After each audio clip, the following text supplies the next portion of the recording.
You know, you just gotta be bold. You gotta take chances.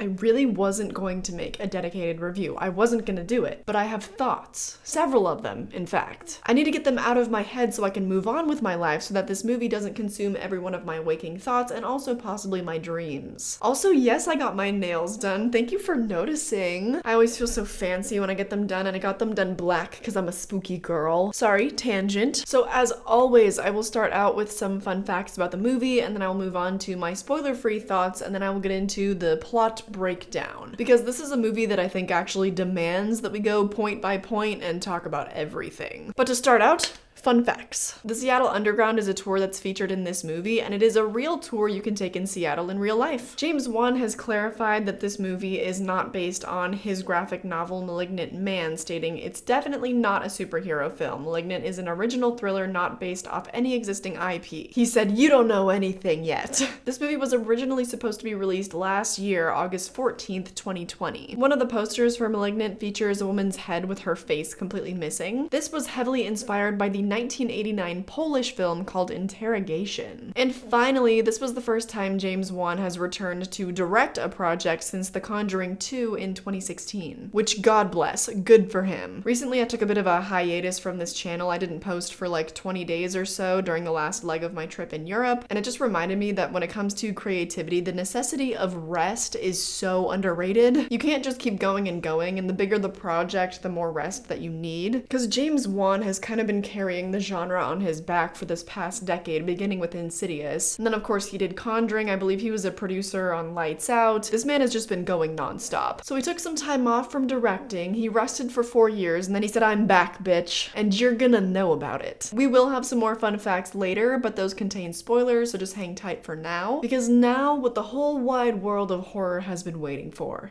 my opinion.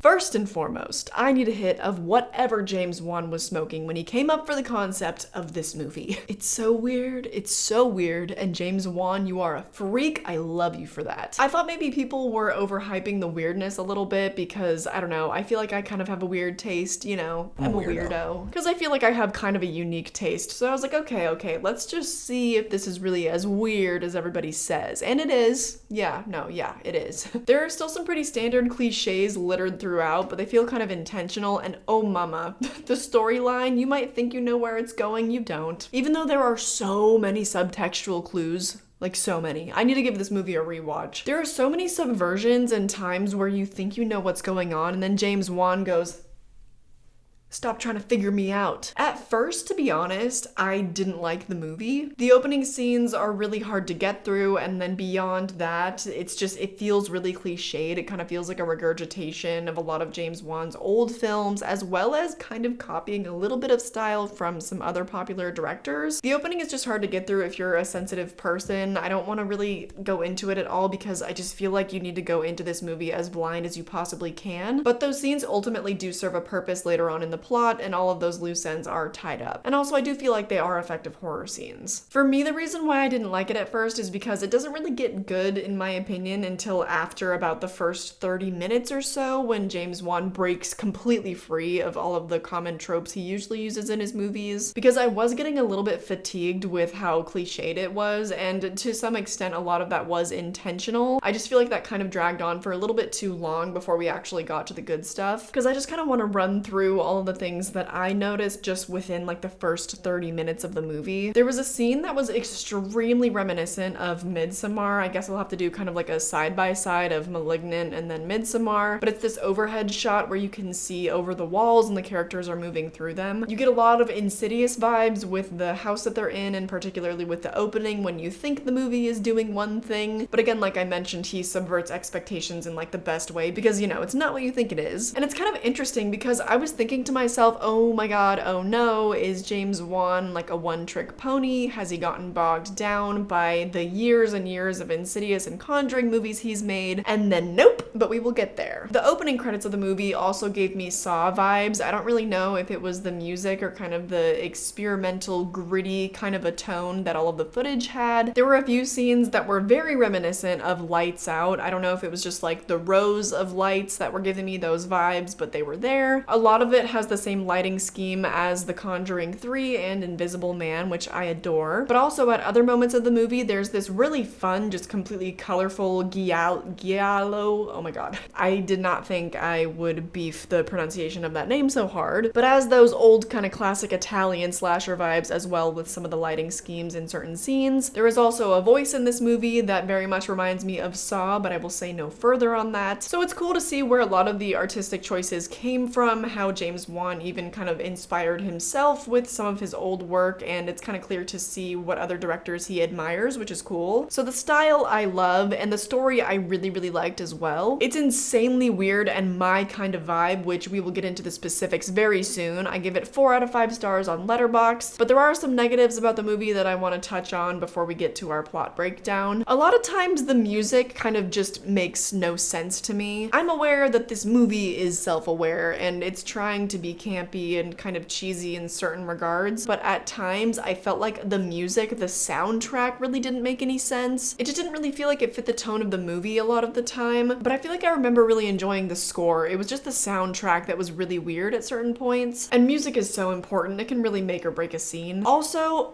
this one hurts because I feel like it holds the movie back during a lot of moments. I don't like the lead. I yet again must stress that I understand the movie is attempting to go for more of a campy tone, but there are some moments of the movie that are meant to be very grounded and very real because they're touching on some pretty serious themes, and it also doesn't help that she was given really terrible dialogue. Like during the more cheesy kind of fun scenes, I don't mind bad dialogue, but if you're also gonna try to balance those scenes out with more grounded thematic scenes that are more emotional, like I'd rather the dialogue be better, because during those moments I really felt like I was watching a movie. I don't know if that makes sense. It didn't feel natural. Like these characters were not believable as human beings. Maybe that works for some people because of the campy nature of the movie. I don't know. I was a bit thrown off, because you also have movies like It 2017 where there is a lot of comedy and things are really wacky and you're meant to be laughing at a lot of it, but there is also very real emotion, and the child actors are phenomenal at bringing that raw energy, I guess, to the screen during their emotional moments. But a lot of this movie just also felt very sterile. I mean, I was into the style of it, but none of it ever felt very realistic. Like I never really felt like I was in the real world. With all the sets in the movie, you could tell that a bedroom was just a dressed set. It was way too clean. It was obviously not lived in any way. And I think that did contribute to the style of the movie. I thought that was kind of cool, but never at any moment did I not feel like I was watching a movie. You know what I mean? Because with a lot of movies, you can get completely lost in it. I just feel like, dare I say, was this movie a little bit overstyled? I don't know. But I guess you could say I was just never fully immersed. Where you have movies like Insidious, where the characters just feel so believable as people and the dialogue is so realistic that you're like fully immersed in the story, even if there are some kind of campy, ridiculous scenes and other side characters that just crack a lot of jokes. So I don't know. I feel like you can do both and still have a fun, campy time. I just wish that the dialogue didn't feel so blockbuster movie-ish, but it was a pretty small transgression because I still really love the story and everything. Because there were a handful of moments with the dialogue where I was truly just like, okay,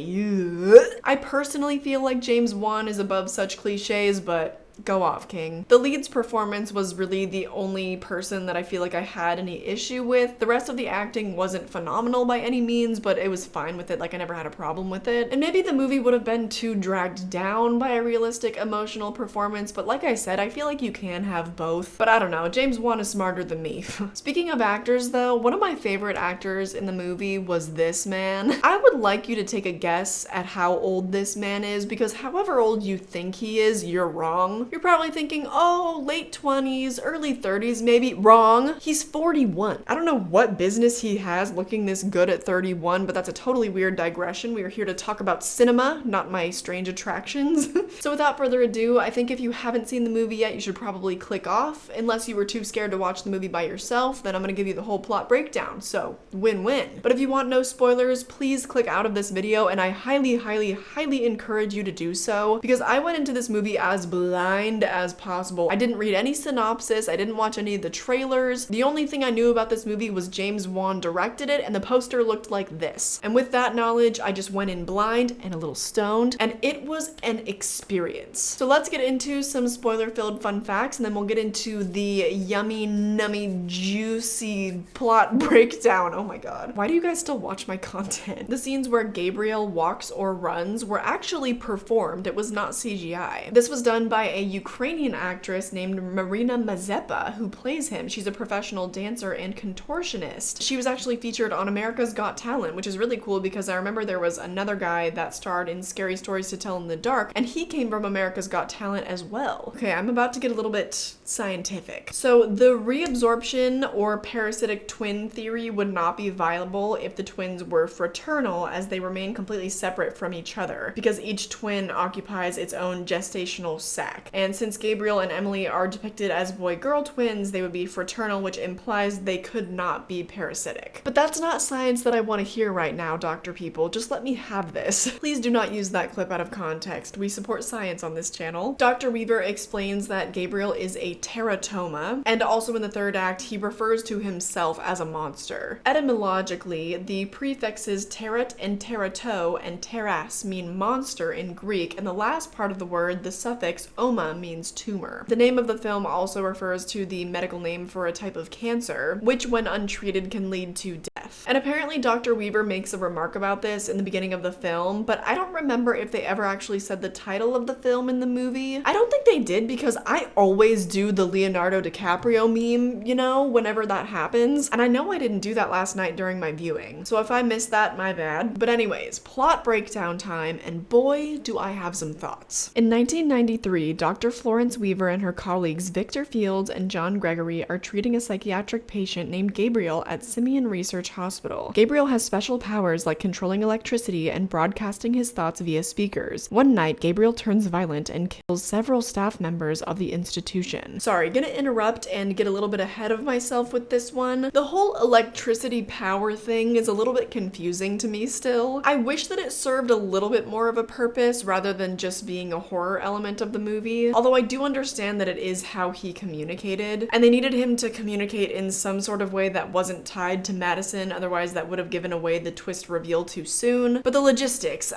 someone help me. I think at the end of the day, I just have to take it at face value because Gabriel is a monster. That's just what he is. So I must accept that he has crazy sci-fi powers, I guess. 28 years later, a pregnant woman, Madison Lake, is living in Seattle after enduring 2 years of miscarriages, which has strained her marriage to her husband, Derek. During an argument, he smashes Madison's head against a wall, after which she locks herself in the bedroom and falls asleep. Which, girl, going to sleep after you get your head smashed like that? No, no, no, no, no. Please, please, please, if you ever hit your head that hard, get help and stay awake. Sorry, PSA moment over. Madison later wakes up to find Derek's body after having a dream of a man entering their house and violently killing him. The killer, still being in the house, attacks Madison, rendering her unconscious. So this whole opening part is what I was referring to as being quite difficult to watch. I feel like I have kind of too many opinions on the matter to form one general consensus on how I feel about it. On the one hand, I feel like it is a bit cheap and triggering to feature such graphic abuse like that in a horror movie, especially when a lot of the tone of the movie is just not serious at all. On the other hand, it is very effective in realistic horror. Like, that is one of my absolute deepest fears, is being stuck in a relationship like that. On the third hand, everything that happened in these scenes ended up playing into the plot really well and was the catalyst for everything that ensued. So I guess I have fewer complaints than I do praises for that opening bit of the movie. I guess I just needed to work through it with you. The next morning, Madison wakes up in a hospital and is informed by her sister Sydney that her unborn baby didn't survive the attack. After being interviewed by police detective Kakoa Shaw and his partner Regina Moss, Madison returns home. That same hour, Gabriel kidnaps a woman running the Seattle Underground tour. Madison sees another dream about Gabriel murdering Weaver. These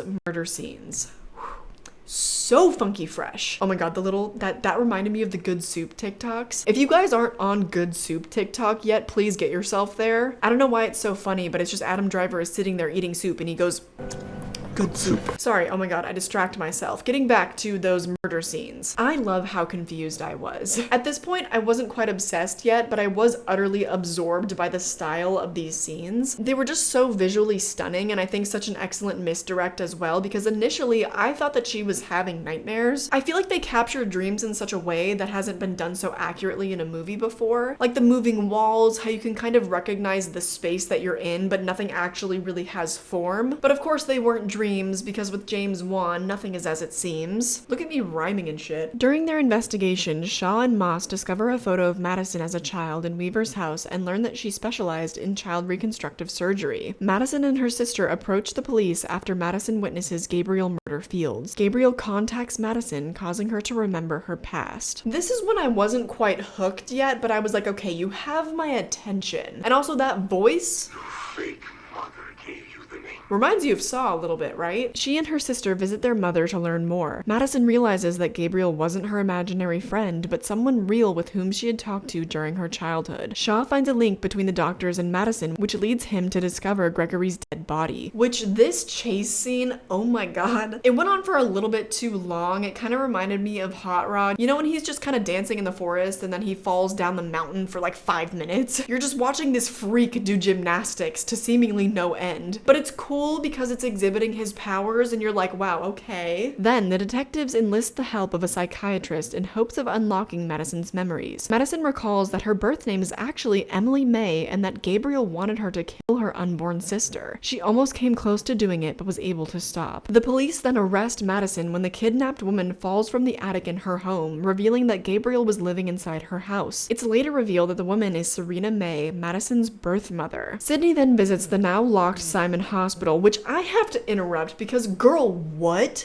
First of all, you pull up about to fall off the entire cliff. Who does that? Second, you get into this musty ass, giant, creepy ass old hospital that looks like it belongs in the Swiss Alps by yourself. It's a good thing there are so many dumbasses in the real world because it makes stuff like this a little bit more believable, but still. Anyways, she finds that Gabriel is Emily's twin brother who lives inside her body as an extreme version of a teratoma, sharing the same brain as Emily. Weaver operated on Emily to cut out the parasitic tumor and sewed Gabriel back into her brain. He was dormant during her childhood but woke up when Derek smashed her head in. This is where I was beyond loving the movie, okay? This is when I became obsessed. Because in that moment when you're watching the scene of this videotape play back and they're like, we've sedated Gabriel, so, you know, he's asleep now. In that moment, I was like, okay, she just kind of has some issues up in here and she thinks Gabriel is real, but he's not, but they told her that they put him to sleep, you know, just trying to calm her down or put her at ease or something like that. And then the camera pans around and there's this shrieking little monster attached to the back of her head. I was like, yes, give me all of this. That was cinema. That was a classic monster movie being born. James Wan, I'll say it again, you're a little freak. Also, is this the rebirth of sci-fi? Is high concept mindfuckery going to become mainstream again? Because I'm ready. I don't need any more haunted house or ghost stories. I've had my fill of that for now. Give me balls to the walls scientific mayhem, which we're about to get to. Gabriel, provoked by fellow inmates in the lockup, takes control of Madison's body, slaughters them and almost the entire precinct with superhuman strength and agility, eventually leaving with his clothes and weapon. I want to point out, my friend Tiago said Kill Bill but make it horror, and yes, I agree. Juan could only go on to make so many PG-13 movies before he said, all right, let me get back to my roots. Let me just continue to show you my true potential. Sydney and Shaw intercept him at the hospital where Serena is admitted. Shaw is severely wounded by Gabriel and Sydney is pinned to the wall by a thrown hospital bed. Sydney informs Madison that Gabriel is the cause of her miscarriages because he was feeding off her fetuses. Angry at the revelation, Madison wakes up and takes back control of her body. Transporting themselves into a blank mindscape, Madison locks a disbelieving Gabriel behind bars, saying that she is now the one in control and that Gabriel's powers are hers now. Girl boss energy. This is where I feel like the beginning of the movie and all that initial trauma really did pay off. Like, my smooth little pea brain would not have come to the realization on my own if Sydney hadn't pointed out that Gabriel was sucking all the nutrients and life force from her fetuses and that he was the reason for her miscarriages. I just thought that that was kind of like a beautiful way to tie up those loose ends from the trauma that was the beginning of this movie. And it made me realize that this movie had so much more purpose purpose than I initially thought. And same with the opening credits of the movie, how they're so experimental and showing just a lot of like weird grainy images. But in all those images, they basically tell you exactly what the plot twist of the movie is. Madison then leaves Gabriel to rot in the mindscape, but not before he reveals to her that he will return one day. Back in the hospital and in full control of her body, Madison removes Gabriel's coat and the hospital bed, pinning Sydney to the wall with her newly acquired superhuman strength. So am I to believe that this is a superhero origin story? I know that James Wan said that it wasn't, but... Go!